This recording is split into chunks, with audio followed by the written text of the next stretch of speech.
Latest news updates కోసం ఇప్పుడే download చేసుకోండి media effects app. Hi, welcome to media effects. Janhvi తీరు చూస్తుంటే బాలీవుడ్ వదిలేసి సౌత్లోనే సెటిల్ అయిపోయేలా కనిపిస్తుంది. ఆల్రెడీ దేవరాజ్ చచ్చిపోయి ఉండగానే మరో 2 సినిమాల్లో జాన్వి పేరు ప్రముఖంగా వినిపిస్తుంది. అసలు బాలీవుడ్లో జాన్వికి ఛాన్సులు రావట్లేదా, లేదంటే సౌత్ కోసమే హిందీని వదిలేస్తున్నారా?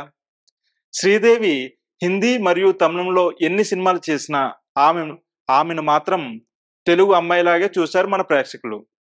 శ్రీదేవికి కూడా అన్ని ఇండస్ట్రీలతో పోలిస్తే తెలుగు ఇండస్ట్రీ పైనే కాస్త ఎక్కువ మోజు ఉండేది. అందుకే కూతురు జాన్వీ కపూర్ను కూడా సౌత్లో ముఖ్యంగా తెలుగు స్టార్స్తో చేయాలనుకున్నారు. కానీ అది చూడకుండానే ఆవిడ వెళ్ళిపోయారు. ధడక్ సినిమాతో బాలీవుడ్కు పరిచయమైన జాన్వీ కపూర్ 1/2 డజన్ సినిమాలకు పైగానే నటించారు. కానీ కోరుకున్న గుర్తింపు రాకపోవడంతో దీంతో ఇంక లాభం లేదని దక్షిణాదిపై దండయాత్రకు సిద్ధమయ్యారు. ఈ క్రమంలోనే దేవరా లాంటి సెన్సేషనల్ సినిమాతో ఎంట్రీ ఇస్తున్నారు జాన్వీ కపూర్. దేవరా చచ్చిపోయి ఉండగానే రామ్ చరణ్ సినిమాలో ఛాన్స్ అందుకుంది జాన్వీ కపూర్. అలాగే సూర్యతో బాలీవుడ్ డైరెక్టర్ ఓం ప్రకాష్ ప్లాన్ చేస్తున్న కర్నాలో జాన్వీ కపూర్ పేరు ఖరారైంది.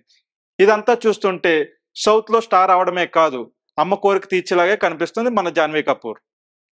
ఇలాంటి లేటెస్ట్ అప్డేట్ కోసం చూస్తూ ఉండండి మీడియా ఎఫెక్ట్స్ యాప్.